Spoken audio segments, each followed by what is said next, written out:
Good morning. I'm Cynthia Schendel, and I serve as co-chair of the Social Work Advisory Committee of the Kansas Behavioral Sciences Regulatory Board. Today is Tuesday, August 4th, 2026. I ask the members of the advisory committee to respond to a roll call to signify their presence at this open meeting that is being conducted remotely by conference call and other electronic medium. Andrea Perdomo Morales, Present. Donna Honer Quayle, Annis Boyer, Present. Jasmine Cohen Young, Tiffany Gleason, Present. Yolando Johnson, Present. Jenny Marsh, Present. Joshua Robertson, Present. Christy Sanders, Present. Eric Schonecker, Present. Jessica Snyder, Present. and Callie Worth. And Present. Dr. Cohen, I see Dr. Cohen Young has joined us. Thank you. Present. Hi, everyone. I note the following BSRB staff members are also present: David Fye and Leslie Allen. And next, Fye will read a message concerning this meeting being held remotely. Thank you, Cynthia. This is David Fye, Executive Director for the Kansas Behavioral Sciences Regulatory Board. Public comment allows the public to address the advisory committee about any concerns, but the Kansas Open Meeting Act does not require the advisory committee to provide public comment or answer questions from individuals. Individuals requesting to provide public comment could contact the Executive Director prior to the meeting by sending an email to david.fye@ks.gov.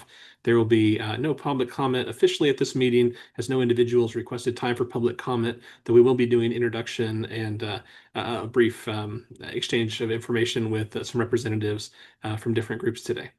Because we are conducting this public meeting remotely by conference call and other teleconference ability, I state for the record the following information. Public access to this meeting is being conducted by medium of interactive communication, allowing members of the public without cost to attend the meeting through the use of the conference call and on the board's YouTube channel. While the meeting is conducted remotely, the requirements of the COMA are not suspended. Therefore, we will be conducting this meeting pursuant to the COMA.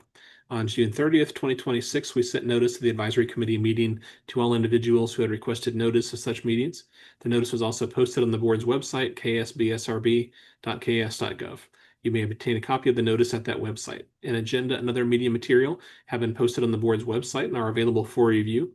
You may also request a copy of the agenda specifically by sending an email to david.fye@ks.gov with the subject line request for the agenda, and it will be sent to you.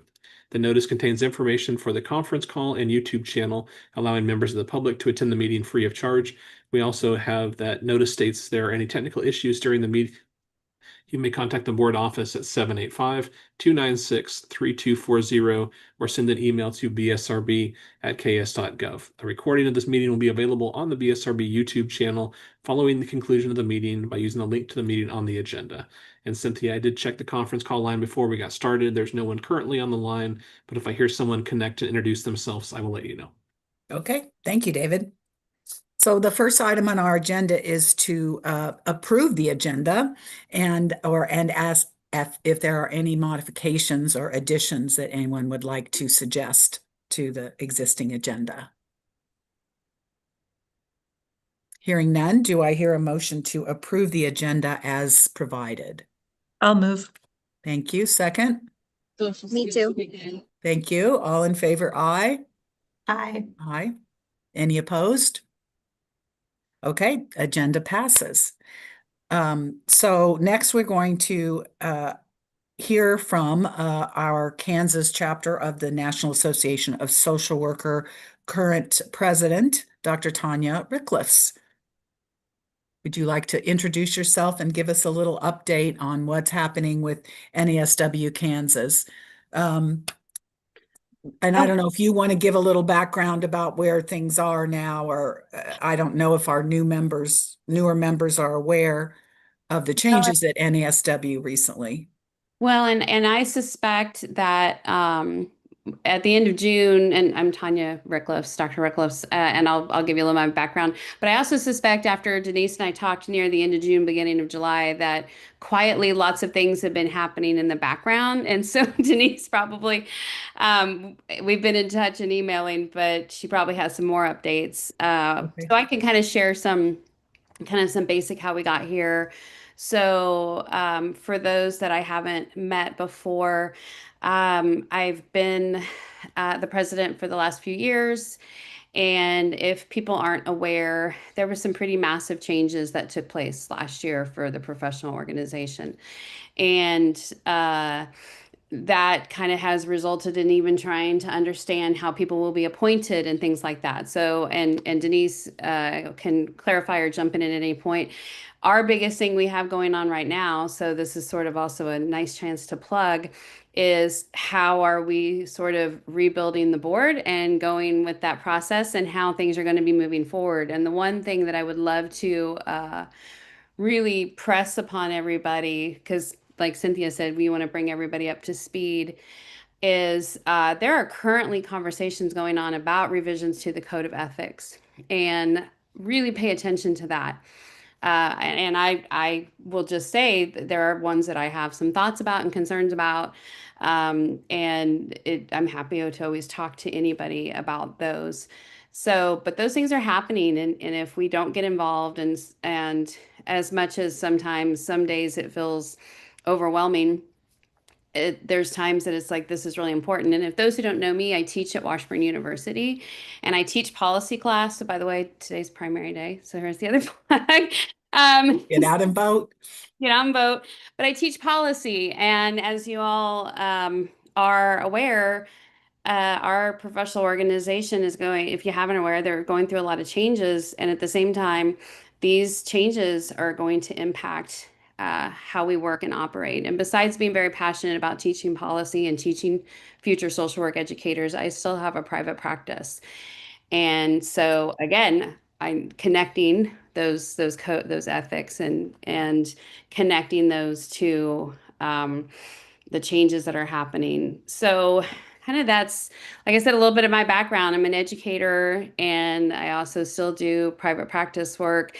I have told Denise that as long as we have to figure out the changes that are happening, I'll hang in there. I'm probably not. Our schedules are pretty packed, and I'm always happy to be able to connect with her, and then poor Denise during June when I'm gone half the month or something like that. But I know that she is still plugging away in the background and trying to figure out like how these changes are impacting each state. And so she can share a little bit about that with you. I do also want to mention still some things that are happening coming up is since I work at Washburn, I also am a member, there's a Kansas Council of Social Work Educators, if you aren't aware, and I am an officer on that board too.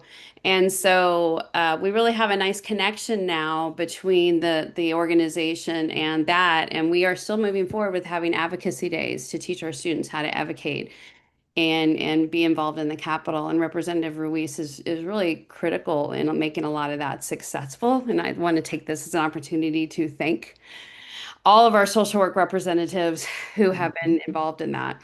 So, and then the last thing I will say, wrapping up, one of the things that Denise has asked me to do that I continue to quietly do is I reach out to as many people, and if they want to email me or contact me, we need people who are willing to come and testify at the State House.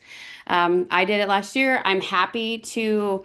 I've done it several times in the last several years. I'm happy to talk to anybody about that process and support them, but we would love to have a list of people who are willing to do that. And I'm the list is growing slowly, and I get that because it can be intimidating, but at the same time, we need your voices. So that was kind of my little, probably David didn't know, I'll do my shameless plug, but David knows more than anyone how we have to have our voices there. So I appreciate the time, and I will defer back to you, Cynthia, unless I didn't know if I'm supposed to. I'm willing to answer questions, but if it's not today, I'm always willing to answer them through email or give me a call. Are there any immediate questions for Tanya at this point? There may be some follow-up Oh, yeah, no questions problem. with people. Yeah. So, and I would just add, I've testified a number of times in the State House, and it is a great way to advocate for our profession and to be better acquainted with the process in the State House for getting any change made. And we are fortunate to have, I believe, am I right, Susan, 3 social workers in the state legislature at the moment. We could hope, I think there are maybe a couple more running. Yes, in some of the western districts. So we can hope to add to that number. And just to sort of put a fine point on those changes that have happened, about half, is that right, Denise? About half of the states lost their executive directors and were being paired with another state to receive that service from the national office. Kansas was one of the states that lost our director, and so Denise is now directing both Illinois and Kansas. No, Iowa, I'm Iowa, and sorry, Kansas. wrong I That's okay. state. That's all right. Iowa and Kansas, and our A little sister, more similar yes, anyway. our neighbor state, Missouri, is being directed by Illinois, right? Yes. That's right. So both Kansas and Missouri lost our own executive director, but there are now paired states that are being covered by one executive director. So Denise, I'll pass it to you to give us an update about what's happening for Thank you Kansas. so much. Yeah, I appreciate it greatly. And thank you, David, for the invitation to participate. And thank you, Tanya, Dr. Rickfalls, for a really good summary. So yeah, it's been a little bit of a slog trying to get everything up and running again. So I apologize for those of you who feel like we've kind of slid off the face of the earth. We are still absolutely a presence in Kansas. As Cynthia described, it is one executive director, but 2 distinct chapters, although we will certainly pair together to do some things. But I also understand that there are some things that are just different legislatively or because of legislation or because of administrative rule. So we do have to keep that in mind. So I'm still getting up to speed on how things work in Kansas in different ways. Like, for example, just making sure that we meet the rules and requirements for continuing education and things like that. I thought Tanya did a great job of summarizing what we're doing right now. One thing I do want to thank David for is that list of folks. How many? 71 people applied for 72. positions. 72 people applied for positions with the board, the licensure board. And so we're going to take a look at that and see if there are people, there's some people from NASW on that who are members who'd be willing to serve on our board. So that's really the next big push for me for the Kansas chapter, is making sure that we have a good, strong volunteer advisory board, because it is not a full board, as many of you may remember quite some time ago. We all fall under the same tax ID number now. We're all the same 501c6 at the national level. So the board members don't have fiduciary responsibility, but they do help immensely with programming and planning. And as Tanya mentioned, we do want to put together a legislative committee. Tanya was so effective for us at the State House. I mean, there are disadvantages to the reorganization for sure. And one of those big disadvantages is you don't have an executive director who lives in the state anymore. I live in Des Moines and I am very place bound because of my mom is 81 years old. So doing that kind of care. So I need to be in Des Moines or close to where she is. But that doesn't, was pointed out to me, there's a lot of this stuff that we can do via Zoom and other technology. So we'll do that to the greatest extent we can. I do plan on being in Topeka a few times a year. But let me know if there's anything in particular that you think that my presence would be helpful at, or if you've got questions. I'll put my email address and my phone number in the chat so you guys can have that and do like an electronic business card, and do feel free to reach out to me. Also, just to remind everybody, those of you who go up to the State House at all probably know Colin Thomas. He's a contract lobbyist, and he has worked with the NASW Kansas for several years now, and we have retained him. We retained him during the last legislative session, and that will continue, as far as I'm concerned, into the next legislative session. And he does an excellent job of representing us at the Capitol. And he will, anybody who wants to be a part of our legislative committee, he is absolutely willing to train people and to help them figure out the best approach to whatever particular committee it is that we need to address in whatever type of hearing. So we try to make that as unintimidating as possible. It is intimidating, I know, for a lot of people, but we will do our best to make sure that things go well. So as Dr. Rickliff said, I am happy to entertain any questions that you might have today, and I'll be here as we go through the agenda. And thank you all so much for being willing to serve on this committee, because it's really important that we have that social work voice for the entire board. Thank you, Denise. Any questions for Denise at the moment? And while people are thinking of questions, I do want to say thank you to Tanya, Denise, and also Representative Ruiz. I know your time is very tight this time of year, and your presence here is very valuable. We have 4 new members of the advisory committee today, and we always like to be good partners with the individuals and the groups that we work with. And we thought this would be a good opportunity to kind of connect the members of the advisory committee with the members of the state level association. And also Representative Ruiz has been a tremendous help and advocate at the State House in terms of her role as a representative, and we've talked to her at a number of different committees. And so I think maybe before we do some questions, I do want to give Representative Ruiz an opportunity to kind of introduce herself to you all as well, and maybe yep. So. That was next on the agenda. Okay. So yes, Representative Ruiz. Hello, everyone. Thank you, everyone, for the invitation, and thank you for those who are new to this advisory committee. Thank you for your willingness to advance our social workers and be the ears to hear concerns that social workers might have. I am a social worker myself. I have a LSCSW.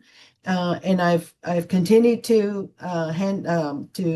keep my license intact. I also work at Advent Health Shawnee Mission Hospital here in Johnson County. I live in Shawnee, and I work on their behavioral health unit. And they have very much allowed me to pretty much call my hours so that I can do my other job, which is a part-time job, but is really a full-time job as a Kansas legislator. I was first elected in 2018, and I've been honored to be reelected. And I'm up for reelection again this November. I'm unopposed, so people are going to be stuck with me for another couple of years at least. I'll put in the chat my contact information, my email. But what I do want to say about the email, it is a good way to get in touch with me. But if you would put on the subject line that you're from the advisory committee, or you might be a constituent, something on the subject line that will prompt me to open that up, because I get hundreds of emails on a daily basis. And so, I categorize things, but if you need me to open up that email, put someone on that subject line that'll catch my eye, and then I'll know who you are. Don't know what. Oh, okay. So I'm on Veterans and Military Committee. I'm on the Social Services Budget Committee, and on the Health and Human Services Committee, and I'm ranking on the Health and Human Services Committee. And it's the Health and Human Services Committee is the committee that bills that tend to touch social workers the most is the one that comes through that committee. So David's been great about getting in touch, and then just being able to talk to everyone and be able to understand how the bill might impact Kansans, how it'll impact social workers. Always welcome to come and testify before the committee. Cynthia's done that several times, and Tanya has, and So there's a lot of people that know how to be able to come before a committee. And so there'll be plenty of people out there that can help anyone if you want to come and speak to a bill. And the thing that don't wait until a bill comes that only affects a social work license. Bills go out there that will affect the job, the work that you are doing, whether you're working with adults, children, whatever area of social work you're in, all of our laws will affect you, and or the people that you work for or work with. So you can also testify at other committees, and the Judiciary Committee, Corrections, even the Commerce Committee, any of those committees would be open to anyone to come and testify regarding a bill. Thank you, Representative Ruiz. Anyone have any questions for Representative Ruiz? We appreciate you taking the time to be with us. Absolutely. I know what a task that is to find half an hour out of your schedule. Especially on election day. Yes, especially on election day. Well, I'm not seeing or hearing any questions. I think, So Cynthia, I we saw Jenny Marsh's appreciate, hand. pardon me, David? I think Jenny Oh, Marsh had a sorry, question. go ahead, Jenny. No worries. I just had a follow-up question. I think it was for Dr. Rickliffs about the having a list of social workers willing to testify. And I'm just curious if we want to contact people in our networks and, help recruiting people for that. Where should we send them? Should we have them contact you, or is there some other way that they should be getting involved?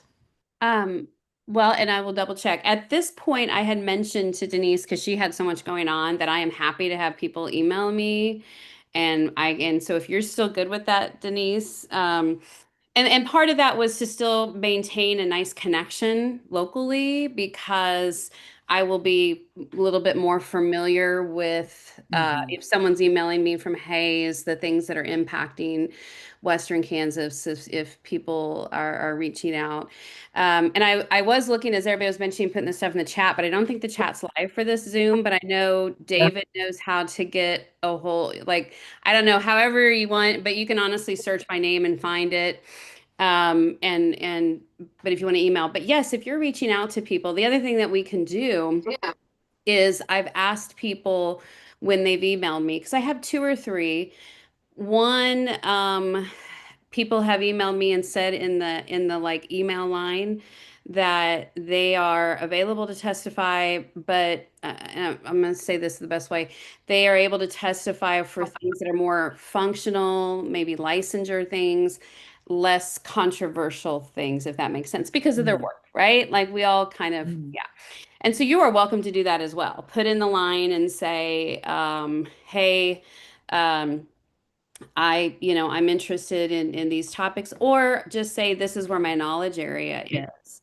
Because for myself, some of the things that I testified fit really well as an educator, and together. And other things fit very well as just saying, well, I've done private practice. So if you put that in the title, or even in the title of interested in testifying, and just like Denise said, this is what I actually also like. Colin is great at, and I go to Colin. I mean, I teach this in class and I make my students testify. I still go to Colin and go, give me the background of the board. Like I want to, I want to connect with them and their interest.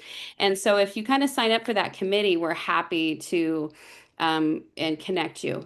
The one thing I will say, the thing that you always have to remember, and I'm lucky that I'm able to sort of connect this to educating students and being involved in policy, so it works well for me.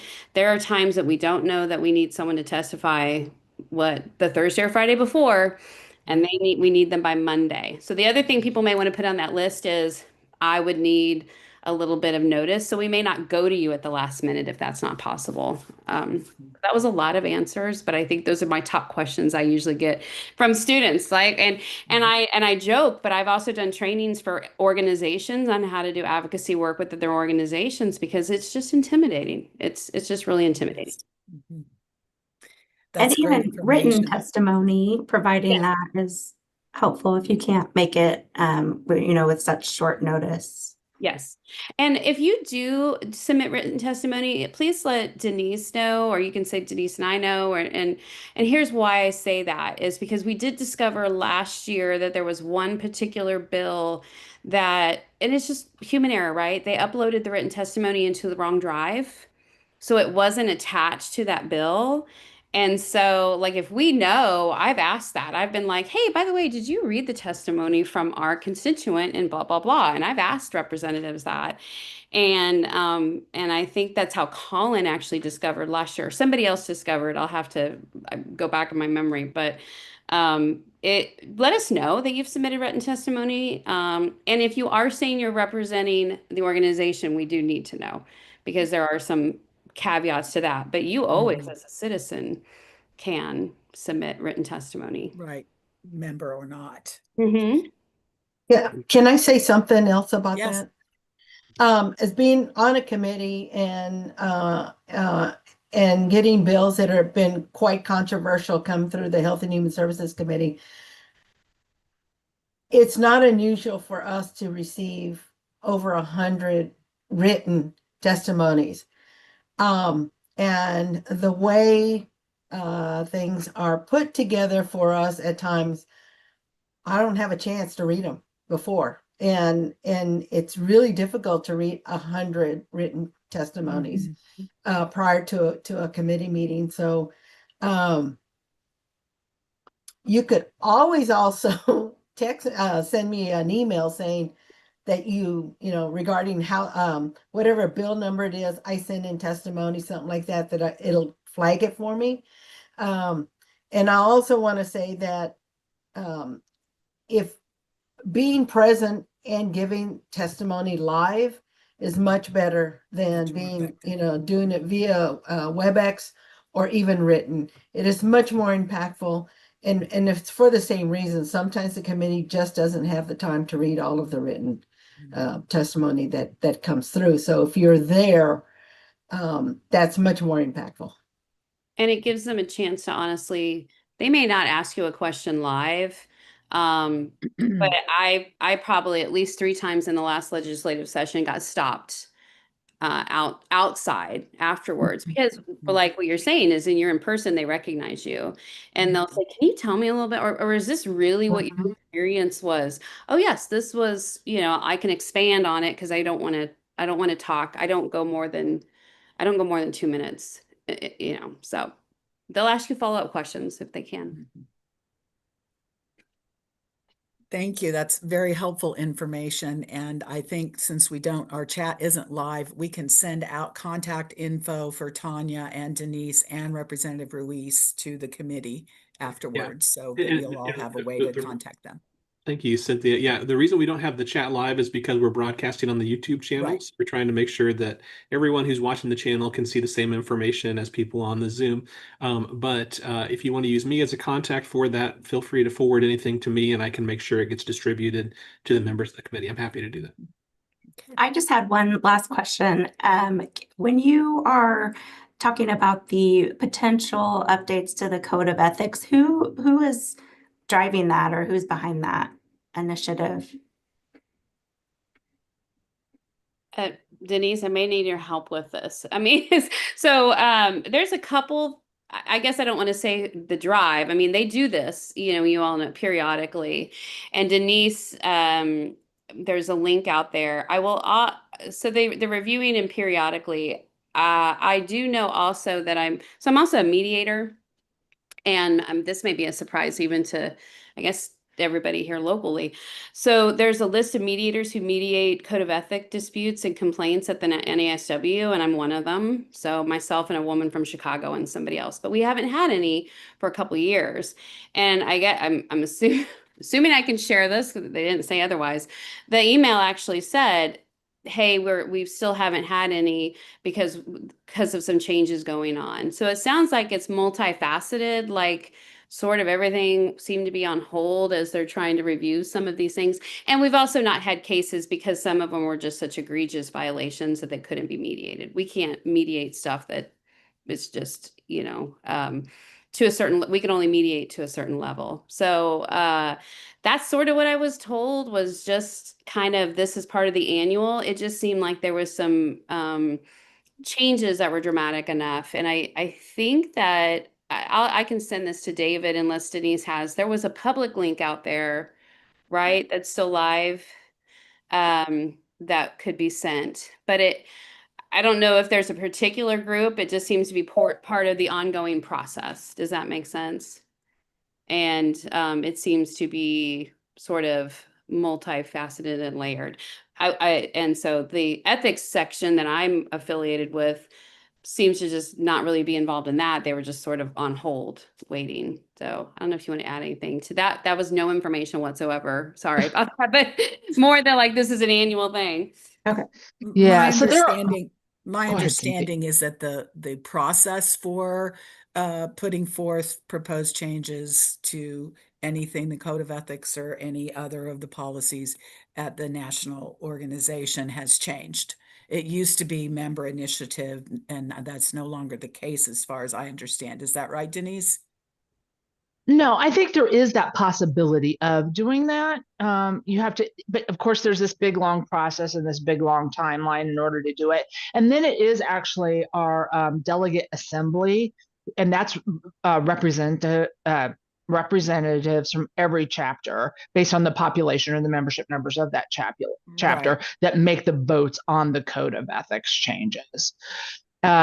I think that the comments period for those changes that are proposed for this delegate assembly may have passed. I'll look that up.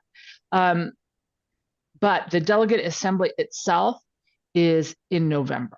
So what you would want to do, and this is actually now reminding me that we need to put this on the top burner, we'll have 2 delegates from Kansas to that delegate assembly that will vote on those changes. And additionally to that, that the delegate assembly meets every 3 years. So it's not like those changes come often, but they do come. And like Tanya said, sometimes it literally is, there's been a change in the way we do business, like maybe we need to add something about how people interact with their clients via telehealth or electronically or AI. So while they try to write that thing to stand the test of time, it doesn't always stand the entire test of time, and it does have to be changed. And then, we've had different controversies over the years or discussions, like on cultural competence versus cultural humility and those sorts of things. So I'll look and see if I can find that link, and if it's still live, I'll send it. I think it is. Go ahead. Oh, no, the So public comment ends August 15th, it looks like. That's what I was gonna add. It's you still get the August 15th. And what I would say is, what I was commenting on earlier wasn't really controversial. It's more like, I think we need some better language around what they're proposing for AI, like those types of, like those types of things. So it would be wonderful to have people take a look at it and think about it. But yeah, nope, August 15th. Well, I think it is, any changes to the Code of Ethics is important for all of us to pay attention to, because if any of us ever get sued, if we ever go to court, the Code of Ethics is the standard that's put forth to judge us by, in addition to whatever our state statutes and regulations are. So we should all know what's in that Code of Ethics and any changes that are going to happen to it. So yeah, I would appreciate that link, so we can take a look in case you have any comments before August 15th. Okay, any other questions, comments? Thank you, our 3 guests, so much for coming, and you're welcome and invited to stay for the remainder of our meeting. But I understand if you need to check out, Susan. Thank you for coming. Okay, we are very fortunate today to be able to welcome 4 new members of the advisory committee. And as we've been talking about, there were 72 people that wanted to be a part of this committee, which is wonderful. We were delighted to have that many folks. And I think we all agreed that any almost any one of them would have been really good additions to the committee. So it's great to know that there is that much interest out there in wanting to be a part of advising the BSRB. So what I thought we'd do now is to invite our well, actually, I think let's each go around and say your name and how long you've been on the committee and what your current work is, where you live, and then we'll invite our new members to introduce themselves as well. And I'll start. I'm Cynthia Schendel. I live in Overland Park. I am a retired clinical social worker. I had a private practice for about 25 years. I am now a professional volunteer. I have 3 or 4 volunteer jobs, this being one of them. So I'm glad to be here. I just started my 2nd term on the BSRB, which you are allowed to serve 2 4-year terms. The advisory committee, you're allowed to serve 4, is it 2-year terms? That's what yeah, 4 2-year terms. And then you have to roll off for at least 1 2-year period, but you can reapply after that if you just really haven't had enough yet of being on the social work advisory committee. Andrea, you want to go next? Sure. Good morning, everyone. I'm so thankful to have new members here with us. I am the co-chair of this committee with Cynthia. So very exciting to see the interest because it just shows the need and involvement that all of the social workers across the state would like to have. I currently work in Kansas City, in Overland Park, and I have my LSCSW and LCSW. I am not doing direct practice at this time, doing more work in philanthropy and so more at the macro level. So do you want me to pick someone else, Cynthia? Sure. Okay, we'll go with Joshua. Can't hear you. I was double muted to be safe. My name is Joshua Robertson. I'm excited to be joining the committee. I have a bachelor's of arts in social work and a master's of social work from WSU, and then I also have a PhD in philosophy. I live right outside of Wichita. Been in social work for about 20 years now, and I'm currently working as the supervisor of corporate training with St. Francis Ministries. I'm really excited to be here and be supportive in all of our endeavors. Thank you, Joshua. And I will, oh, I'm sorry. Yeah, go ahead. Tiffany, sounds great. Good morning. I'm also excited to be here. Something that's very new, and decided to come out of my comfort zone a little bit because I truly believe in helping the future generations of social workers, and what a better way to do it than be a part of a committee. I currently live it's Hill City, Kansas. It's about an hour northwest of Hayes. Just a really small community. I am an LCSW, and I'm licensed in 4 states. So I'm super excited about the compact licensure and working on getting that done. And I work with veterans, which is another reason the compact licensure would be great, because as they move, it makes it really hard to transition their care. And so I feel like that is a huge need to have that. Okay. All right.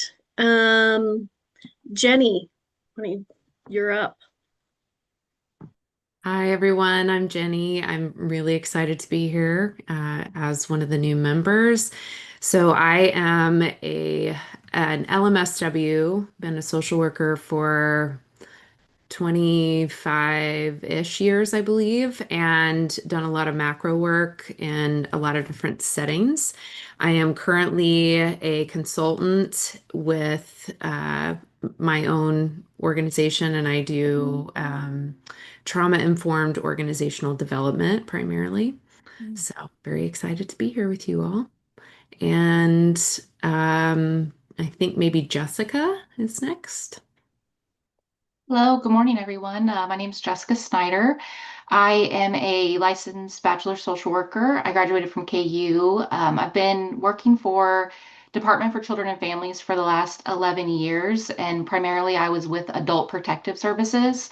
So really working with the elderly and vulnerable adults. Previous to that, my passion had been working with individuals with intellectual and developmental disability. I work specifically in their homes with them. Social work, the opportunity to apply for the social work committee was really interesting to me.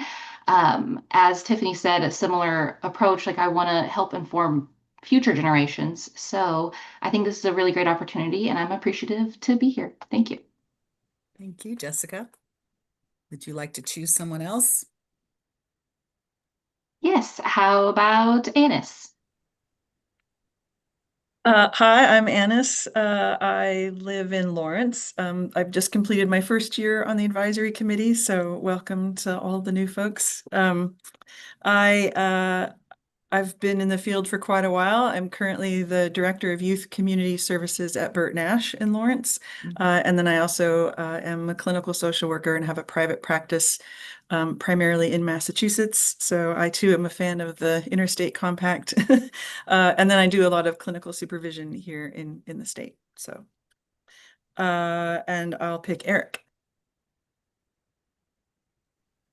I'm Eric Schenecker. I'm in Southeast Kansas primarily for direct practice. I am a double master in psych and social work. I work for the state hospital here in Parsons, and then I have a private practice that's in most of the state at this point. I supervise clinicians from the east to the west. And I've been on the advisory committee, I think 3 terms. I think I've got one left before I have to take a break. Really excited to be about part of the social work compact things we've done.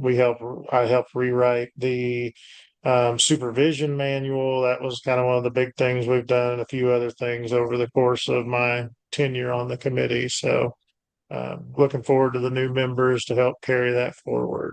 And I'll pick Christy. Right. I'm Christy Sanders. I have had my master's in social work for 33 years. I've worked primarily in child welfare. I currently work for a private not-for-profit that again has a lot of child welfare, but also some other services. It's called St. Francis Ministries. I live in Wichita. And I just started my 2nd term on the committee. And I will pass it to Yolanda. Thank you. My name is Yolanda Johnson, and I am here in Wichita, Kansas. I am a LMSW. I am the division chair and MSW program director at Newman University, and I am going into my 2nd term, and I'm excited to have the new members and to work with you. Sorry. I will pick, let me see who, let me go back.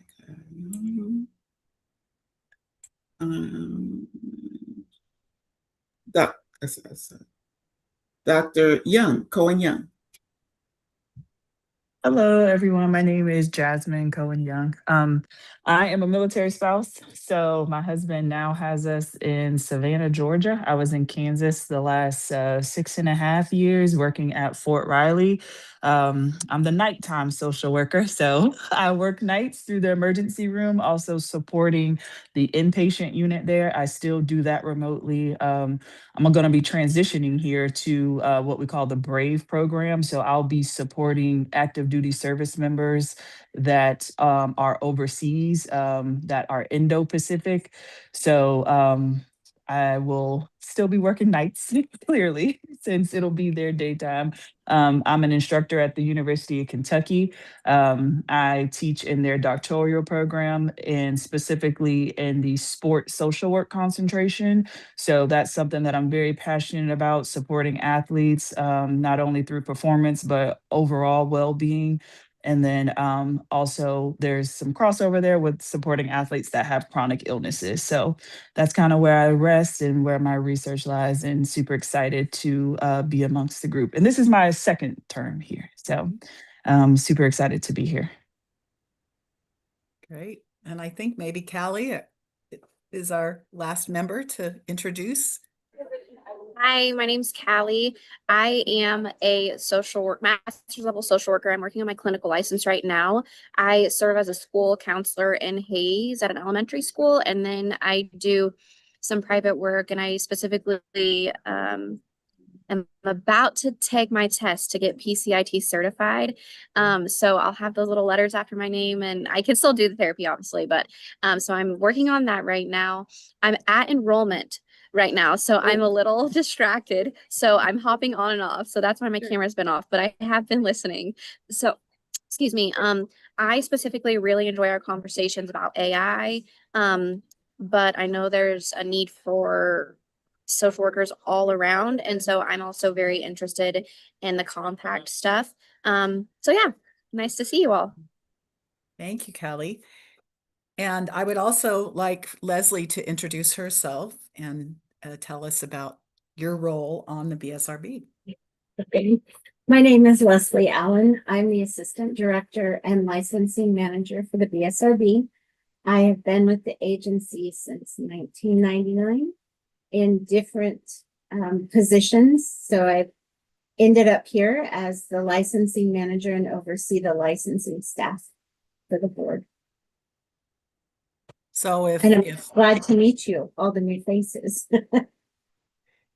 And if there is a question on a licensure application that from a social worker that may be in your particular field of practice, you may get a message from Leslie at some point if she has a question about that particular field or area of our field. Yes, and I really particularly like statutes and regulations. So if you have any questions about licensing, please feel free to contact me. Absolutely. Leslie is a priceless resource for us. With many years, she's seen of the changes that have happened over the years in licensure and regulation in Kansas. Okay, that's great. So I think David now is going to give us a brief explanation of the role of the advisory committee and tell us about some training that we can do online, right? Separately. That's correct. Thank you, Cynthia. And I'm David Fye, Executive Director for the BSRB. Welcome to the 4 new members of the advisory committee. I've had a few conversations with you all by email, but it's nice to be able to put a face with the name and get to know you all more. Leslie and I help facilitate the role and the work of the advisory committees, and it's a really important role. There are 7 different advisory committees that assist the overall work of the BSRB board, and that is by design. We'll go through a training once a year with all the members of the advisory committee and all the board members, and we'll walk through sort of a recalibration for some people who've served for a few years, and for some of you that are new, it'll go through some of the information to be mindful of, because it's really important to remember, we talk sometimes about wearing different hats. And so in this forum, as a member of the advisory committee, the work that you do here supports the work of the board, the Behavioral Sciences Regulatory Board. And so each of those 7 advisory committees is primarily made up of licensed professionals in the different 7 professions regulated by the board. And the individuals have conversations about things relevant to the work of the board. For example, you could be having discussions about proposed changes to the statutes and regulations. And your authority here in the advisory committee is to make recommendations up to the board. And then the board could decide, does the board want to move forward and request perhaps the introduction of a bill in the legislative session? If you want to modify something in law, that usually would be considered a statute. And so if you see KSAs, that's the Kansas statutes annotated. And so any adjustments to those statutes would require a bill. And so a lot of the changes the board has recommended or requested in the past have originated from these advisory committees. So this is a really great forum for those discussions and recommendations. Alternatively, there are regulations.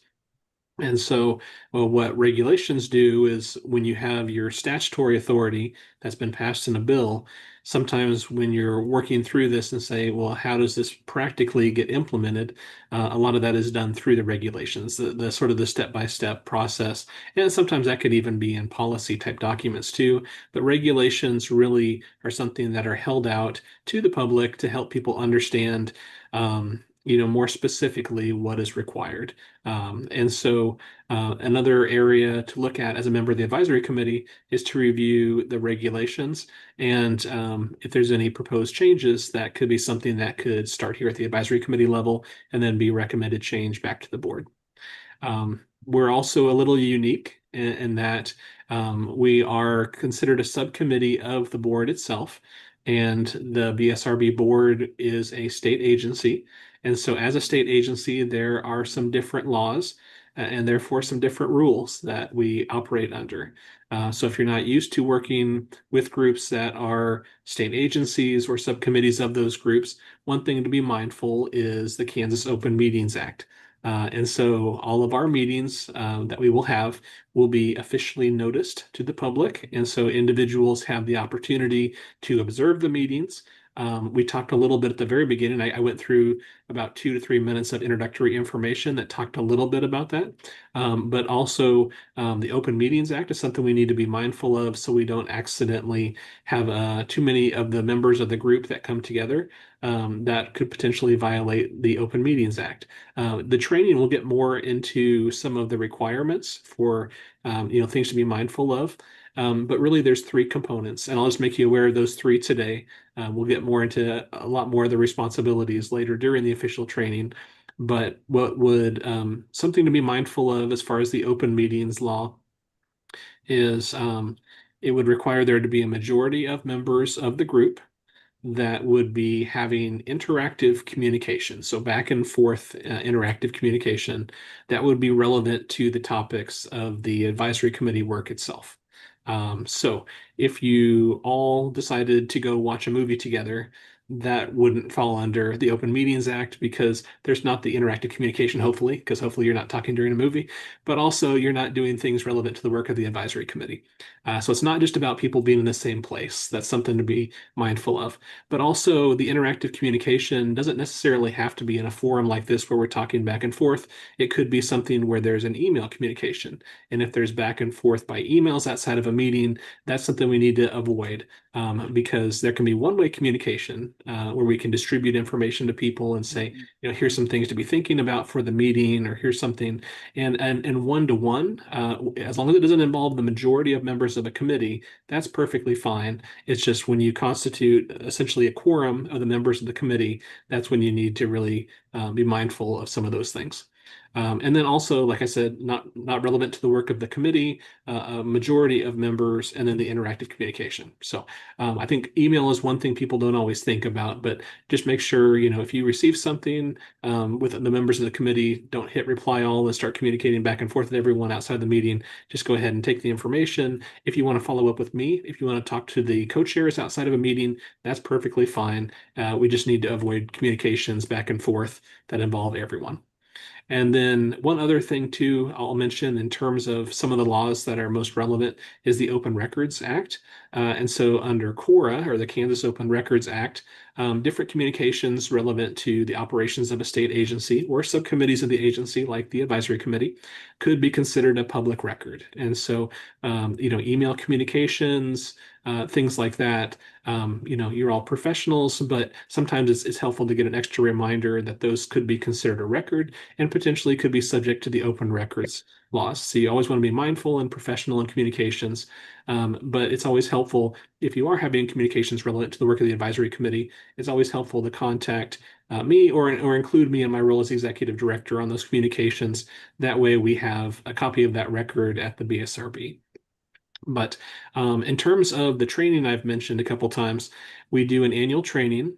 In the past, sometimes we had dedicated an entire meeting of the advisory committee to that training, but we want to allow you time to these meetings to discuss other items. And so last year we started doing those trainings on demand. And so in the near future, I'll provide information to you of the link for that training, and it should be roughly about 45 minutes to an hour, and we'll go through more in depth your role as an advisory committee member and different things like that. One other thing that I guess I'll highlight too is, we had representatives from NASW Kansas that were very gracious to come and introduce themselves to us today and connect. And we have a lot of partners that we work with at the state level and also at the national level. And we really value the work that these different groups have. Sometimes the groups we work with have a different authority or a different priority based on how they are formed or what their principles are. And so one thing in this forum, while we do work with different groups, the advisory committee itself is really not an advocacy group. And so we do support the roles of other entities. And when we can work together on shared principles, that's great. We try to do that. You just need to be mindful that, we talked today as far as people providing testimony at different committees and things like that. When we're talking about wearing different hats, you want to be mindful if you were to go and provide testimony, you wouldn't want to say, I'm here to represent the Social Work Advisory Committee of the BSRB, because essentially the limited authority of this advisory committee is to provide recommendations up to the BSRB board, and then it's up to the board if the board wants to take a position on a piece of legislation or different thing like that. So it is perfectly fine to go and represent yourself as a social worker, or if you have the authority from a different group to go say, I'm representing this group. You just want to be careful. If you were to reference that you serve on this advisory committee, that's okay. You just don't want to give the impression that you're speaking on behalf of the group unless you've been specifically charged to be able to do that. But like I said, I think, the work that you do here is incredibly valuable. We really appreciate you all volunteering your time.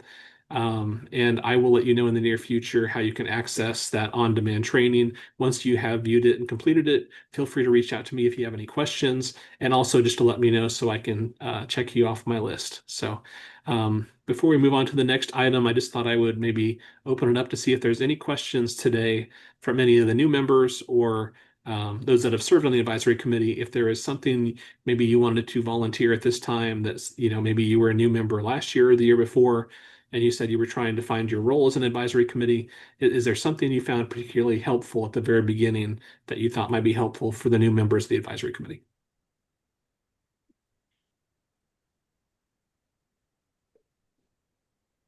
Well, if not, I've forwarded the advisory committee policy to all the new members. That's a really good thing to be familiar with. It explains the role of the advisory committee. Also, go ahead and familiarize yourself with some of the content on the BSRB website if you've not done that already. Some of the policy documents that are most relevant. There's a document that's called Expectations of Board Members. And even though, as an advisory committee member, you're not a board member of the BSRB, there's some language in the advisory committee policy that says the same processes and procedures that would apply to board members usually would apply to advisory committee members as well. And in that policy for board members, it talks about certain values like integrity and confidentiality on certain things. And so I think it's a good thing to understand in terms of how you fit under the role of the board, but also some of those principles the board has agreed are important. There's also some other information there about the other processes, such as the investigation policy for the board. If you wanted to learn more about the disciplinary role of the BSRB, there's information on the website in terms of licensing, including our forms, copies of statutes, regulations, lots of information that's available for you. It can be overwhelming, but maybe just focus on the specific items relevant to the role of the board and the advisory committee, and then also the statutes and regulations for the social work profession. But we'll cover a lot more of these at these meetings. So looking forward to working with you all, and I'll go ahead and conclude this part of it, but feel free to reach out anytime you have a question. Thank you, David. Okay, so next order of business is to approve our minutes from our last meeting, which was on June 2nd. Those were attached to the email that David sent out ahead of time. So hopefully you've had a chance to review those. And I would ask if anyone has any additions or corrections on the minutes from our last meeting. If there are none, then I would entertain a motion to adopt the minutes as provided.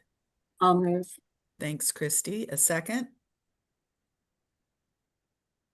Anybody who was there last time? Thank you, Second. Eric. Oh. All in favor? Aye. Any opposed? Okay, the minutes are adopted, approved. And now we will have David's executive director's report. All right, thank you, Cynthia. At each one of our advisory committee meetings, I try to keep all the members of the advisory committees up to date in terms of some of the high-level news items for the BSRB, also activities from recent board meetings, and if there's any legislative news, I try to pass that along as well.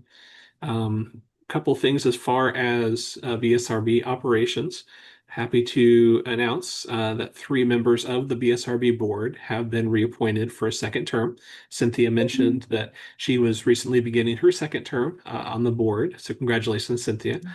Also, Richard Nobles, who's a psychologist, and Jim Kilmartin, who's a public member, have both been reappointed for a second term on the board. In terms of some of the outreach the BSRB does, our primary directive from the legislature is to make sure that we are enforcing the law as it goes to licensure of applicants, and then also investigating complaints against professionals. But I would say if we had a third primary goal, it would be outreach. And so it's something we take very seriously. Leslie, the assistant director, and I, we speak to groups of students and we communicate with them about how to apply for licensure to kind of demystify the application process and help people understand the different steps that are involved and some of the information that we will be needing. And so we also talk a little bit proactively about what to expect once you become a licensed professional in terms of professional responsibility and what would constitute unprofessional conduct. And so we go through some of that information as well, and then we provide some updates on different things too. We recently had a presentation to a group of social work students at St. Mary's. It was an evening presentation, but happy to connect with students during traditional school hours or late. We do value our ability to connect with students ahead of time. Additionally, we have the YouTube channel that is a good resource for past meetings. Just as an update, we launched this back about 5.5 years ago in early 2011, early 2021. And since that time, we've broadcast now about 254 meetings that have been viewed almost 13,500 times. So kind of started off small and has become very popular. We received a lot of good feedback from that, and other states, I think, have modeled some of their ability to broadcast meetings off of ours. So just kind of wanted to check in and let you know how that has been going, which I think has been a good success, and people have showed some appreciation for being able to follow the work of the board and the advisory committees. In terms of a legislative item, so there was a bill that passed about 4 years ago, and I mentioned the different statutes and regulations. So basically what this bill required was that all state agencies would be on a 5-year rotation and would need to produce a report every 5 years, reviewing all of their regulations and submitting information to one of the legislative committees as far as if each regulation was necessary for the implementation of state law, was it helpful, and what would be the consequences if this law was essentially revoked or it went away. And so that was a very time-intensive thing that has been happening here behind the scenes. It is about a 20-page report, and we were able to submit that to the Joint Committee on Administrative Rules and Regulations back in the middle of July. And so that has been turned in. We will have to do this again in another 5 years. But as of right now, I haven't heard any updates as far as them asking us to come and testify in terms of the committee review. But if that happens, then I will let you know. In terms of some other updates, the board of the BSRB meets every other month. The advisory committees meet every other month as well. So you have board meetings, and then in the off months, the advisory committees all meet. And they have the opportunity to make recommendations, which gets forwarded to the board. And so that's kind of the normal process. The board last met on Monday, July 20th, 2026. One of the main topics that was discussed by the board, we had some different visitors at the board meeting who were talking to the board about a potential change to the student temporary licensed addiction counselor license under the BSRB. This was something that had been created about 3 years ago upon request from individual providers in the addiction counseling community. There were individuals that were working as students in different facilities, and there was an interest in creating more of a structure and establishing a license for individuals that were on the path towards becoming licensed addiction counselors at the bachelor's level, where they could begin to work under a temporary student license. And there were some requirements that were in place for that, but the goal would be that they would begin to be working for the facility and then take steps to become licensed addiction counselors. And so the board considered different options that actually originated from the Addiction Counseling Advisory Committee. And then the board requested it as a bill during the 2023 legislative session. It was enacted by the legislature. And since that time, we have been issuing licenses to individuals that have 60 credit hours with an emphasis in addiction counseling or a related field. They have to have an agreement with a prospective employer that would agree to hire them and provide supervision for them. We have to have an agreement from their school that they are taking steps towards reaching that coursework required for an addiction counseling license. And then there has to be a minimum age of 20 years old and other requirements that follow. The reason this came up at the board meeting is that there was a group, a healthcare provider group called Acadia Healthcare, that had basically come to the legislature this spring requesting a bill that would have established something called an apprentice addiction counselor license. It also would have established a scope of practice for that new type of license. But in talking to the advocates for that earlier this spring, that bill wasn't exactly what they wanted. And there were some concerns by stakeholders. And so the outcome from those earlier discussions this spring was for additional conversations and meetings to occur after the legislative session with the goal of all the stakeholders coming together with a consensus proposal by the end of July. And so that Addiction Counseling Advisory Committee for the BSRB invited the representatives from that facility to speak to their committee about some of their workforce concerns and needs, and then to hear another proposal from them. There were also individuals from the Kansas Association of Addiction Professionals, CAP, and then there were some representatives of other agencies like the Kansas Department for Aging and Disability Services and also the Board of Nursing, which oversees some of the different behavioral health professions that some individuals are working in. And so in those addiction counseling advisory committee meetings that occurred in June and July, the representatives from Acadia provided an alternate proposal. So this would not be establishing an apprentice addiction counselor license. This would be something that would modify the student temporary addiction counselor license under the BSRB. But some of the changes that were put forward by representatives of Acadia would be to remove a minimum age for students holding that license. It also would have reduced the required coursework down from 60 hours to 18 hours, and it would have established 5 different areas of a scope of practice for that level. There was strong opposition from representatives of the addiction professionals group, and the advisory committee was asked to weigh in with a recommendation, and they decided to not recommend any changes to the statutes for that student addiction counselor license. That was forwarded to the board, and so at the meeting on July 20th in front of the BSRB board, representatives from Acadia again spoke to the workforce needs, why they were bringing this alternate proposal. Representatives from the addiction professionals expressed their strong concern.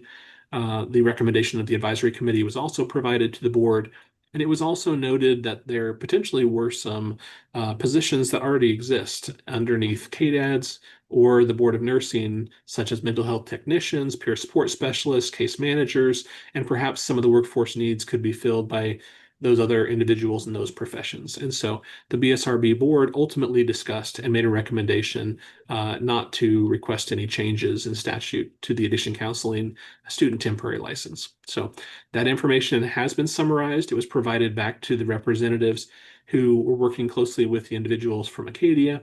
And so if we hear back in terms of any future meetings, I'll keep you informed. I realize this is not the social work profession, but as a composite board for the BSRB, some of these items are relevant across professions. And sometimes something will start for one profession, and then people will say, well, if that works for addiction counseling, why can't we do that for social work as well? And so I think it's important just to kind of follow the history and some of these interactions. So I thought I'd keep you informed about some of that. And I think in particular, I mean, workforce shortage is an ongoing issue in all of the professions that the BSRB governs. And we've had a few discussions over the last 4 years about whether to revive the associate social work license, so which would be a similar sort of lower level license, but to date we've not come up with what we think the scope of practice would be at that level. I think, what do we have, 3 people that are still licensed at that level, David? But the Yeah, decision was made not to issue that license anymore, but just those people can maintain their license however long they want to. that's right. Yeah. The composite nature of the board, where we are one agency with multiple professions, started in 1980. The legislature combined the then existing group of social work licensure with the psychology licensure, and over the years, other professions have come under the jurisdiction of the BSRB. But in doing that, there was some language in that bill, and I don't know the reason exactly why, but it basically said the BSRB would not be able to issue new associate social work licenses after 1980, but anyone who currently had that license could continue to renew as long as they wanted to. So we are down to 3 people with that level of license. Yep. Yeah.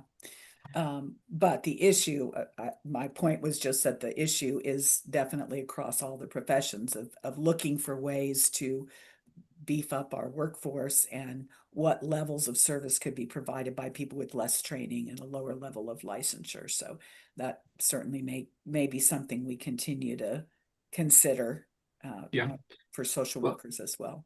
And I think, when it comes to the area of workforce, I think the board has been very receptive to, listening to proposals and even requesting legislation to move forward a lot of changes in the last few years that have really, I think, provided some good outcomes.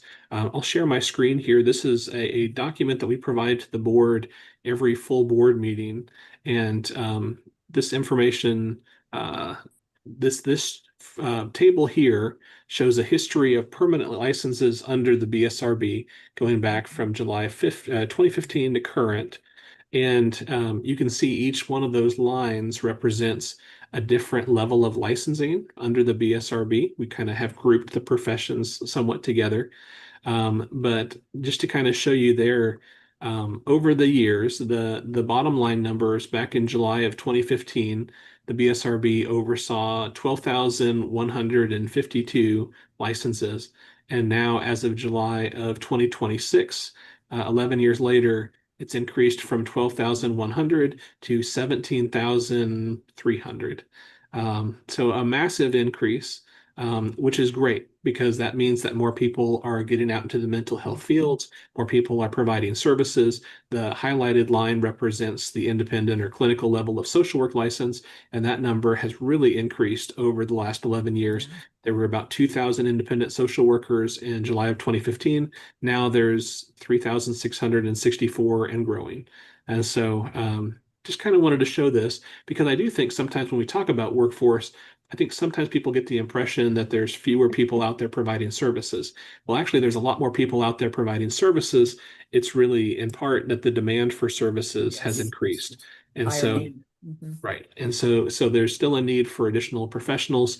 But yeah, I think a lot of the things the board has looked at too are, what is the minimum standard to be a competent professional? And how do we make sure that we look at the board's public protection mission to make sure that the standards are not so low that it jeopardizes public safety, but are there smart changes we can make? Are there updates given new technology that can be looked at? And so I think that's always something the advisory committees can weigh in on too, to look at something and say, here is the requirement, or here is the standard, but does it need to be that way? And it's never a bad thing to ask questions. And so I wanted to share that. Every 5-year review, that it took a long time, many meetings. We focused on that, and it can be tedious, but we did find a number of ways to tweak those regs to make it easier for people to get licensed, to try to remove some of the barriers, and without compromising quality of preparation and people being competent to practice. So it's a worthwhile exercise that we'll be engaging in again in a couple of years. We'll have to start that all over again. I agree. To meet that 5-year standard. Yeah. Well, just a couple other updates. The board likes to meet in person once a year to really spend in-depth time talking about some items that would require in-depth discussion. The board's out-of-town planning meeting is going to be in September, at the end of September. It will start with Sunday evening on September 27th, and it will be all day on Monday, September 28th. This will be in Leavenworth, Kansas. This is going to be in the conference room of a hotel there in Leavenworth, and it is open to members of the public.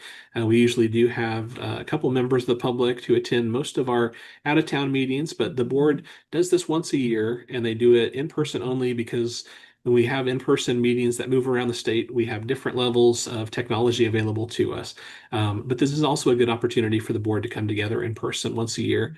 And so any individuals who are interested in sitting in on some of that are welcome to do so. We'll have more information on the BSRB website. And then just, I guess, the last change from that board meeting, we have had a conversation about the BSRB investigation policy and how we can make things increasingly more efficient. And so one thing the board agreed to in principle was beginning to look at some of the scenarios that we see from some time to time where we see some things in common. Let's say that someone gets selected for audit and they have, a small issue with the continuing education hour requirement.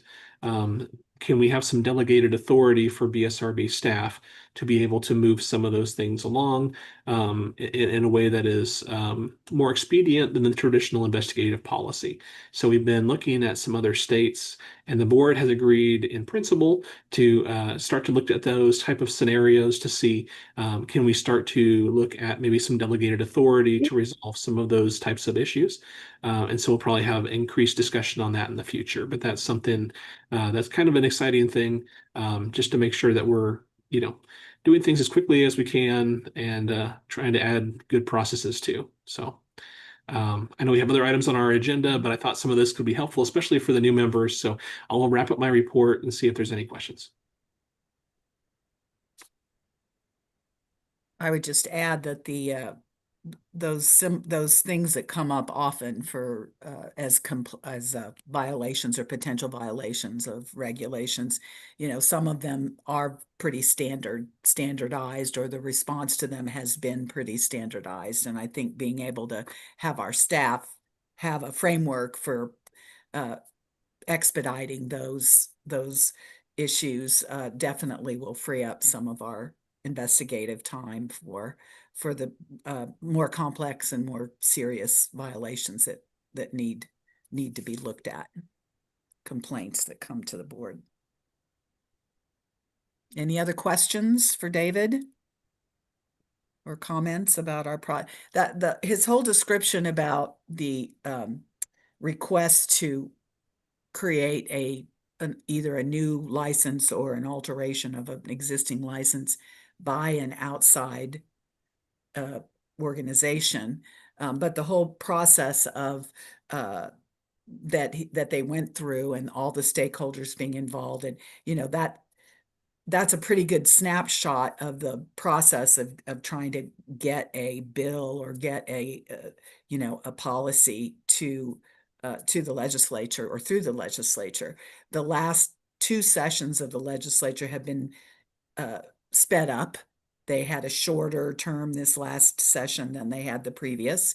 And I think that's the intention going forward. And that meant that, some stuff got rammed through without as much vetting and as much stakeholder involvement as this most recent one that David was talking about.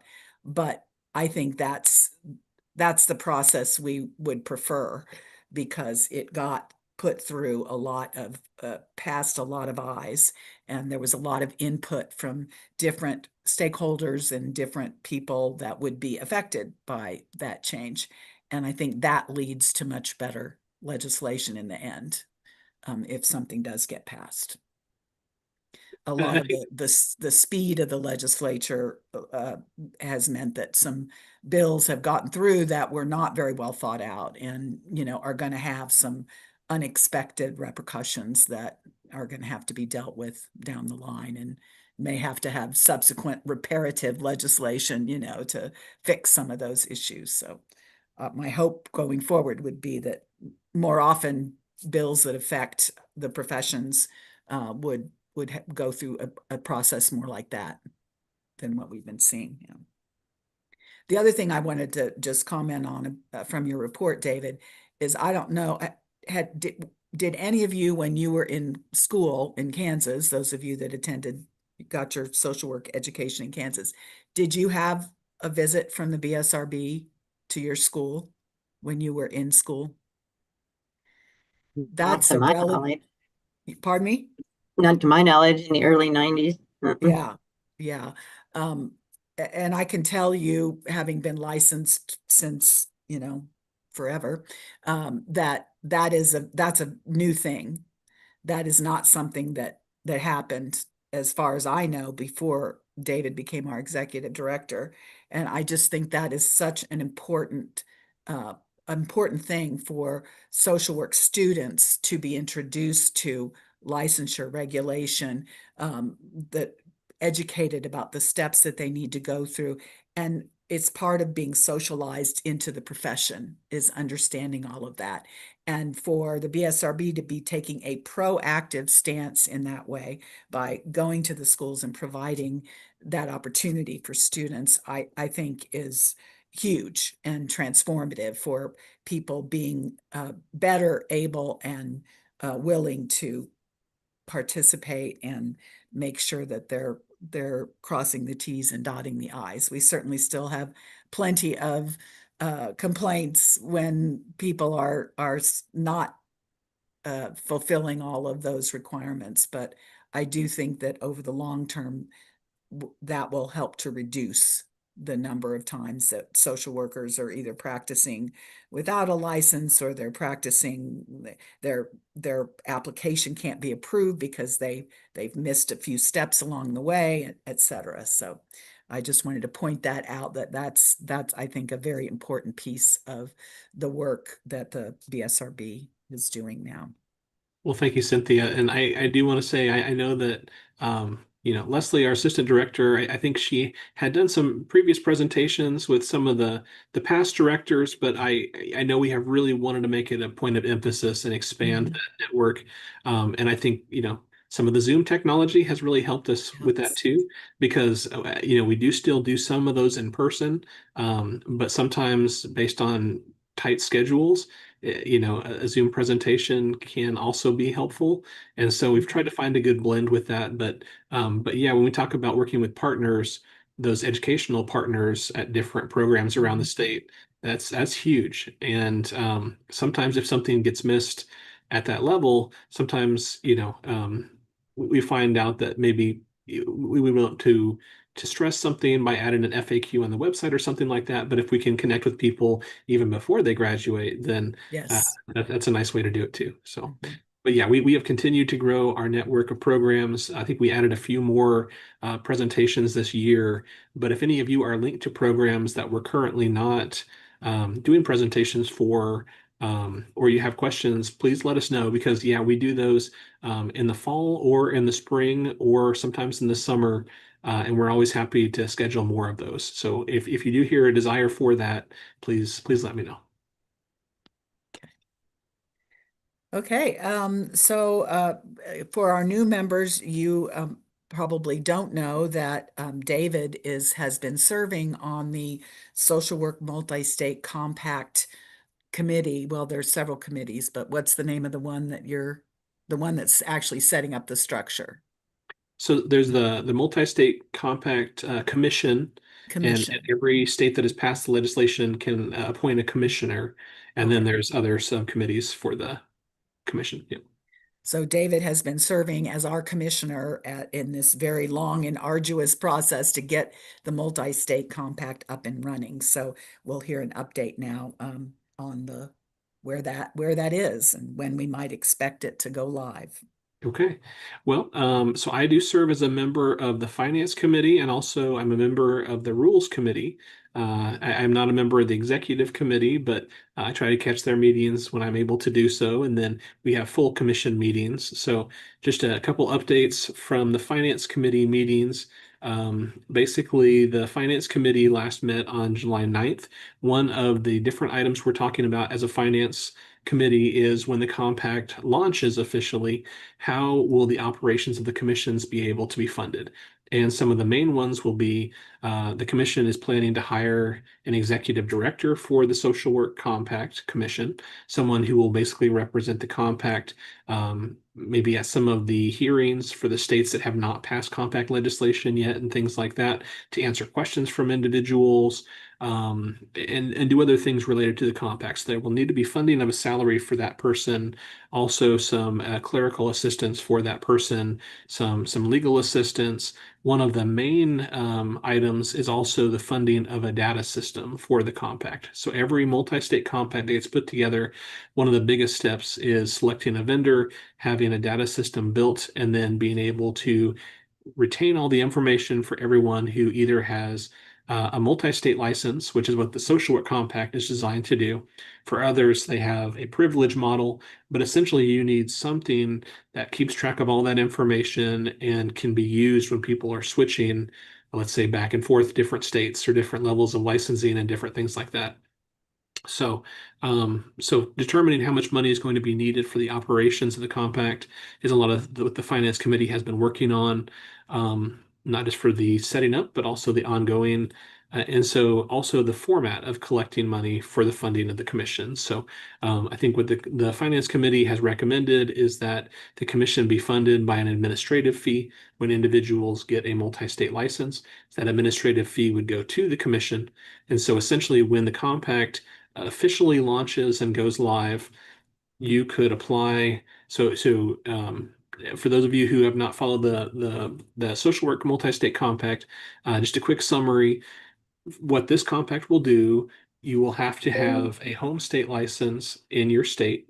And if it's a compact meeting, or if your state has passed the compact legislation, so you're a compact member, when it launches, your state will be able to optionally issue you a multi-state license. And so that multi-state license will allow you to practice outside of your home state and all other compact states. And so you'll need to maintain your home state license, and then you'll have the option to get a multi-state license, which will allow you to practice in all those other states. The funding for the commission basically means when you would get that multi-state license, you would pay what your home state has determined the multi-state license fee should be. And then that administrative fee will also be charged, which will be a pass-through, and it'll go to the commission.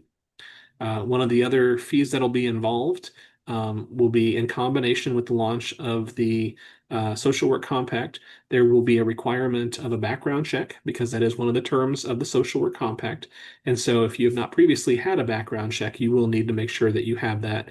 And that'll be something that will be collected and funded basically straight through to the Kansas Bureau of Investigation, KBI, because that's the group that does the running of the fingerprints and the background information.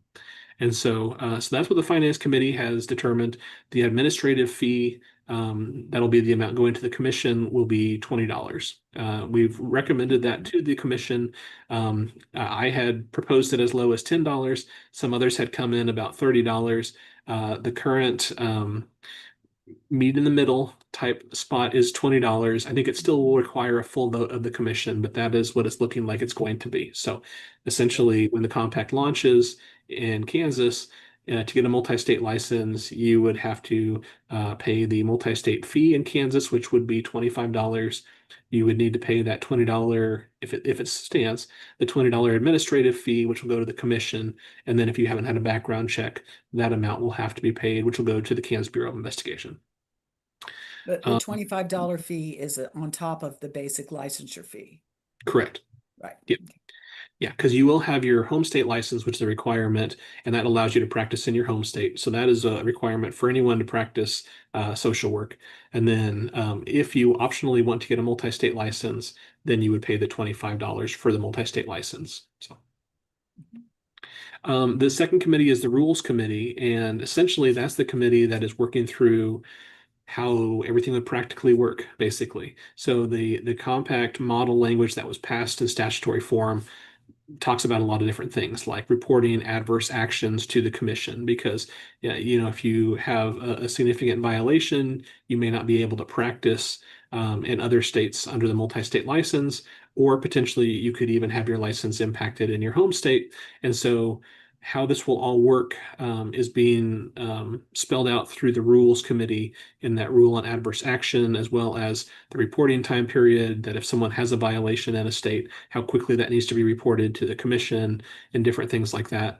There's also a rule that we're working on in terms of the background check, because there is a background check requirement, but in working through the logistics, we know that people are going to be moving from sometimes a bachelor's level social work license to a master's level social work license to a clinical license.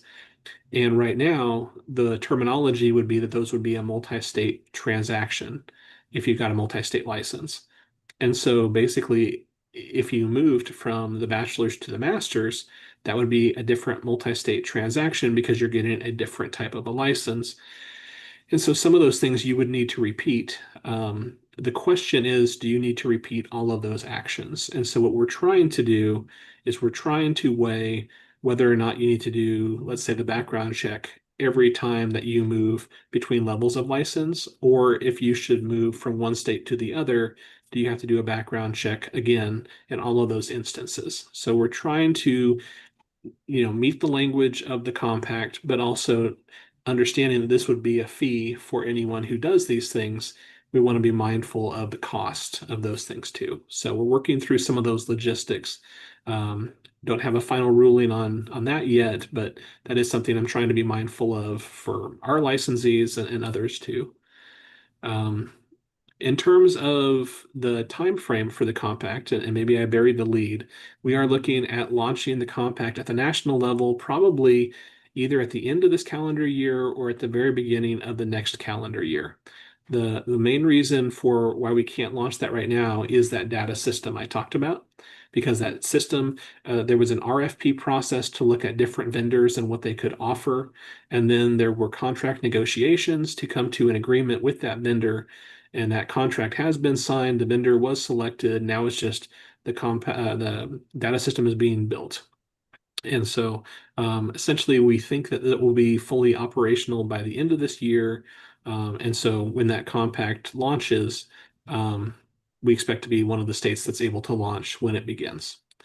More information on that to come. I did want to make you aware of a commission meeting that we had in June, and it's a little unusual, so I'll kind of explain, or I guess that was, June 10th is when this meeting occurred. So basically, there were some concerns raised about the current chair of the Multi-State Compact Commission. He is a social worker from Kentucky who was elected by the commissioners to lead the commission. And he has worked very, very strongly with the entity who's building the data system. And there have been a lot of contract negotiations between the executive committee and that vendor. And I think some individuals had expressed concerns that perhaps they thought that the contract negotiations were not moving as quickly as they could have moved. I think there were concerns about just why things couldn't move forward more quickly in general. And so some of the individuals requested a special meeting in June to basically bring some of this to light and ask the executive director for that compact commission if he could talk to the body about why things were taking as long as they were with the social work compact. I think there was even some that felt as strongly as to propose that he would be removed from his position as chair of the compact commission. And so they did make a motion to call that to a vote at the June meeting. This was an opportunity to hear from all individuals involved. And I can tell you, as the commissioner for Kansas, what I heard was that the chair of the Compact Commission was doing what he thought was right in his role as chair of the Compact Commission. I felt like he is someone with a lot of technical knowledge, And I think he was really scrutinizing the language of those contracts to make sure that it really said what would be matching what the Compact Commission needed. And so I really felt like while it may have taken longer than maybe if other people had been in that role, I felt like he thought he was doing the right thing. And I felt like probably, in just my observations with the vendor, I think the vendor had initially tried to steer towards what they were doing with other commissions. And I think our model is different.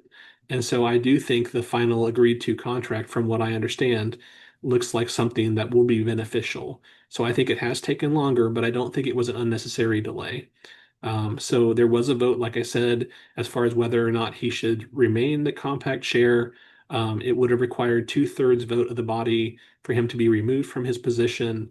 I believe there were only 10 people voting in favor of that action out of the 30 to 35 members of the commission. So there weren't enough to remove him from that, but there were enough that there was an opportunity for a lot of good concern to be expressed. There was also some concern about the role of the chair of the commission, and whether he was doing too much in his role with that. So I think he was able to remain in that position. But I think one of the things that has come out is I saw an announcement that the Compact Commission will have a few more committees to assist the Executive Council.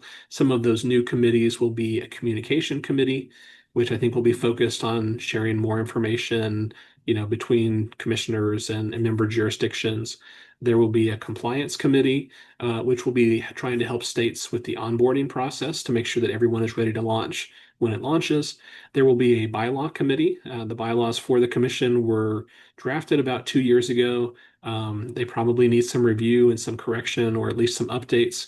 And then also an election committee, because while the commission did elect leaders about 2 years ago, those terms only last, I believe, somewhere around 2 to 4 years. And so I think there will be a need to revisit that and have more people with the opportunity to run for positions on the Executive Council. So, like I mentioned, that meeting in June was a little unusual, but I thought it was a good opportunity for people to express concerns, people to have a conversation.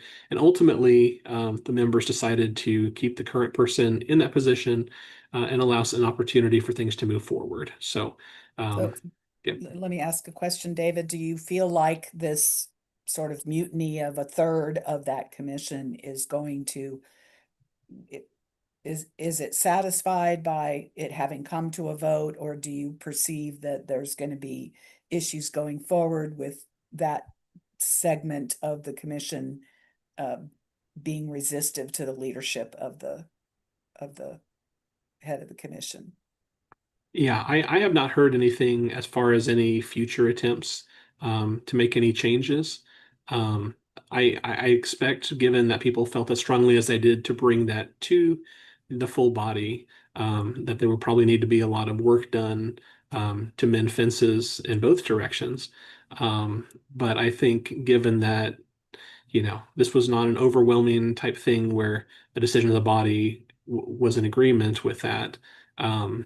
I think I mean, from what I have seen, it looks like they're giving that group and maybe that chair an opportunity to make some changes in terms of some of the personal interactions, perhaps, but also setting up those committees and trying to clarify maybe the role. I do think that there was some confusion from all parties involved in terms of what was the role of the chair of the Compact Commission, and was he doing too much, or was he doing what he thought his role was?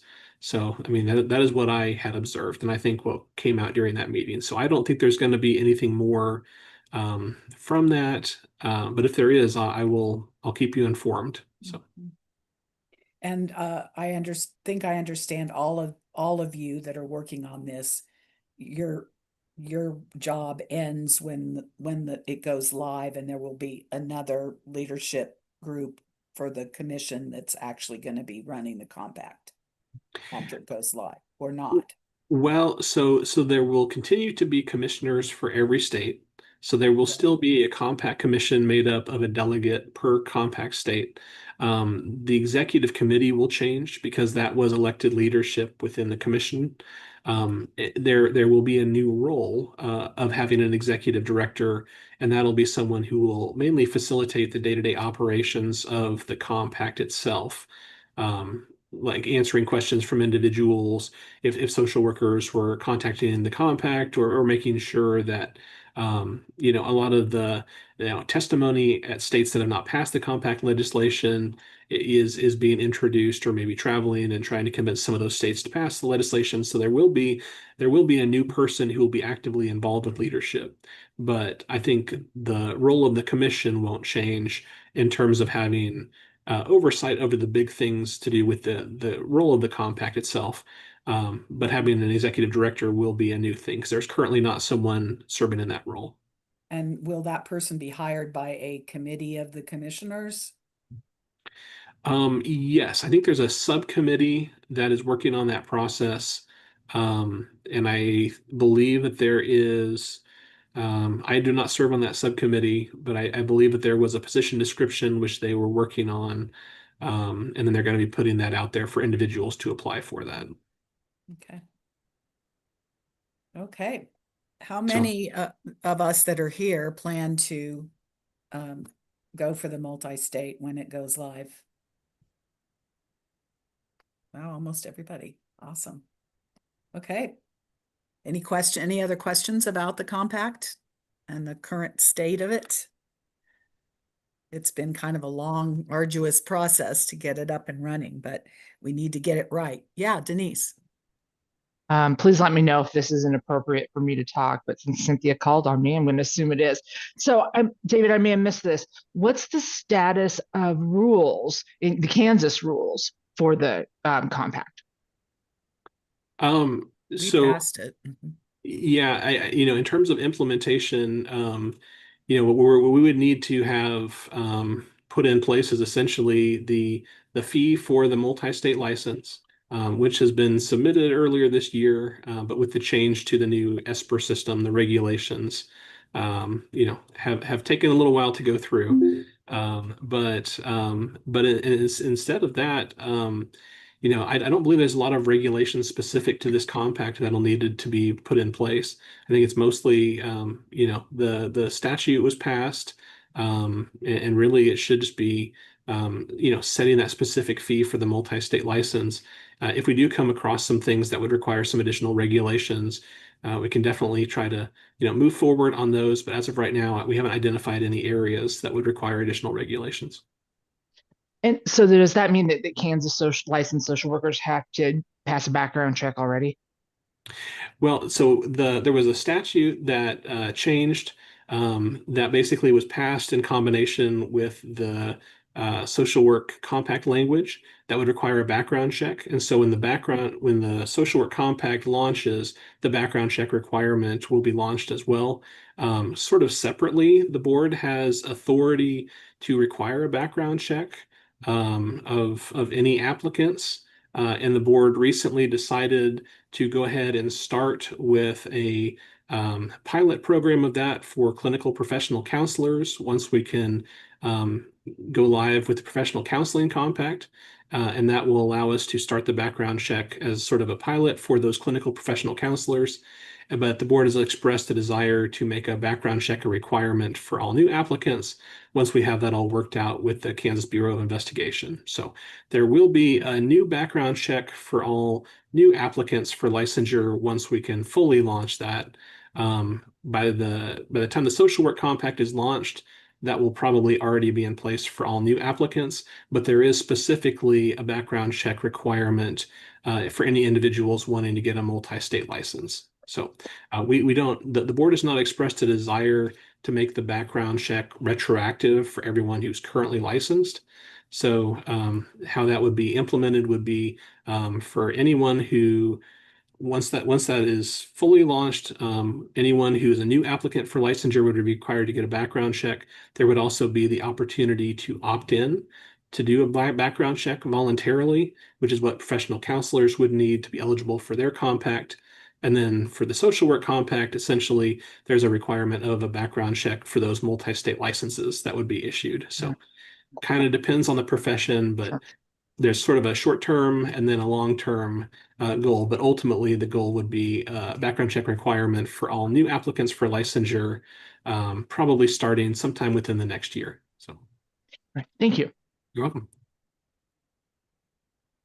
Any other questions or comments about the multi-state, sorry. Okay, well, we are getting short on time, but our next item on the agenda was an update on the Association of Social Work Boards. And for those of you who are new to the committee, you may not be aware that several years ago, there was a study done and that revealed that there was differential pass rates for people of different race, of people of different gender, of people of different age. And so there's been a lot of work done in the last several years by ASWB to try to address those differential pass rates. They already had a process whereby the test is revised every 6 years, I think. Is that right, David? That sounds Yeah, I right. think it's every 6 years. And so the new test is going to be launched this month in August. And David, can you tell us a little bit about what the changes that you know about in that test include? Sure. I think one of the major changes, and there's more information posted on the Association of Social Work Boards or ASWB website. And so you may want to check out that information, but basically it's moving from 4 content areas down to 3 content areas. There's a reduction in the total number of questions. There's a continued phase in of moving from 4 option multiple choice questions to 3 option multiple choice questions. And so I would encourage anyone who is taking the test to review that information on the ASWB website. The other item that was going to be sort of a new piece of it was the remote proctoring of exams. That has been something the ASWB has heard from people that they would really like the ability to take the licensing examination from a home setting instead of the testing locations. Unfortunately, there was a cheating incident where someone was caught trying to use technology to unfortunately cheat on the license exam during one of the proctoring type things. And so they suspended their remote proctoring of exams. I hope that will not be a permanent suspension. I hope they will be able to launch that again with some additional checks, but that is something that they had hoped to put in to the new testing type thing. But yeah, the biggest thing is probably the decrease in overall number of questions, and then the change in decreasing from the 4 content areas to 3. But ASWB has made a lot of other changes to the testing experience, I would say. And there's a lot of information out there as far as, the ability to have a snack during the exam if you have low blood sugar or, different types of things in terms of breaks. And so some of those changes, I think, involve more of the testing anxiety or different things like that. But they are relevant to kind of the changes in the test as well. And one of the things they did initially was to provide a free, some free materials about managing anxiety and other barriers to performance on the exam. And they initially offered that to people who had failed the exam once. And now they offer it to anyone taking the exam at no cost. So when you apply to take the exam, then you have access to these materials. And they also commissioned some research to try to understand what were the reasons behind the differential pass rates. And we had quite a robust report about that at an ASWB meeting last year. There's a lot of good data there. Okay, any additional items about ASWB? Just that there is a annual meeting that is coming up for ASWB. All states send delegates to that annual meeting to collect information, and usually there's some updates there, or at least some information to share and bring back. And so this year, Andrea and I will be attending the ASWB annual meeting that'll be coming up. I believe it's around the first week in November or so. So we'll be attending that and bringing information back to you. And also, there was an individual who provided some updates on behalf of ASWB who attended the last BSRB board meeting. So, if you are interested, if you logged in to watch the YouTube channel of the board meeting for about the first maybe 10 minutes, you would hear her announcements as well. But it was just general updates on ASWB. So I did want to share that as well. And again, for those of you that are new, David tries to go to each of the professions, organ or national association meetings with whichever board member is part of that profession. So we get a lot of a good information there, and are able to network with people from across the country who are in similar roles in their states. And that's I think that's been invaluable in terms of helping us craft, knowing what the range of differences are out there, and helping us craft our ideas about our own policies, regulations, etc. Yeah, I always like to share that I borrowed ideas from other states that have helped us with solutions to some of the things that we've worked through over the years. And it's an invaluable experience to ask questions and pick people's brains and bring that information back. Absolutely. So we're about out of time. I do want to pick one thing out of the new business that I wanted to share with you all.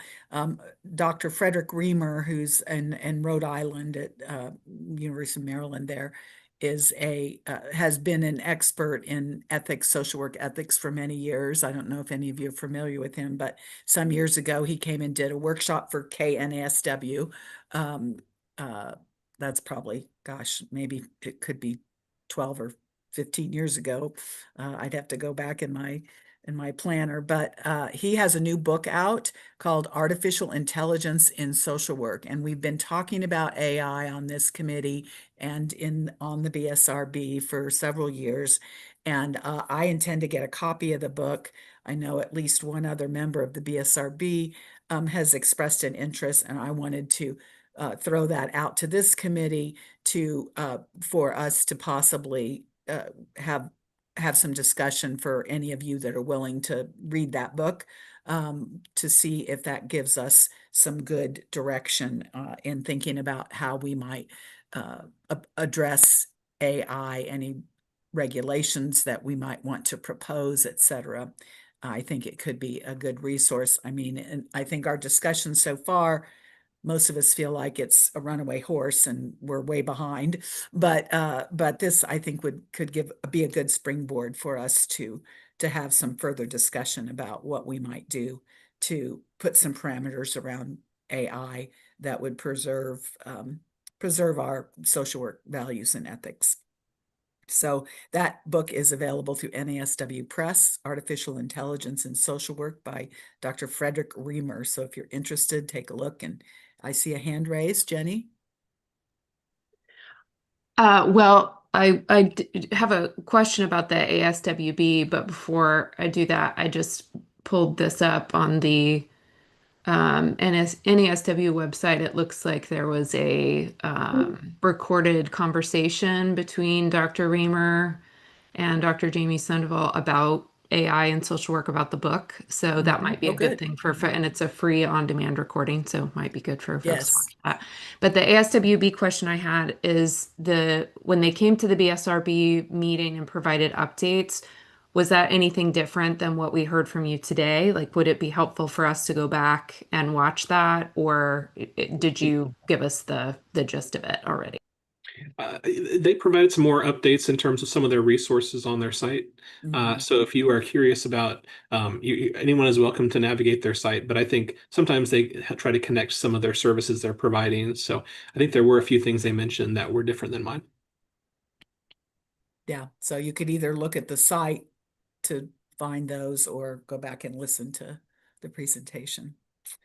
Okay, I think we'll have to table our other items, we had a continued discussion on alternative pathways to licensure as old business, something we've touched on. To date, we haven't actually come up with anything we would want to propose about that, but there are some other states that have created alternative pathways. So that might be something we want to continue. And we were going to ask all of you if there were topics that you would like for us to focus on in the coming year. So you can tuck that away and maybe be prepared with any ideas that you have at our next meeting, which is scheduled for October 6th at 10 a.m. Any other, did you have something else, David? Just briefly, one of the topics we had under for new business was that review of the safety Oh, awareness right, training yeah, of social workers.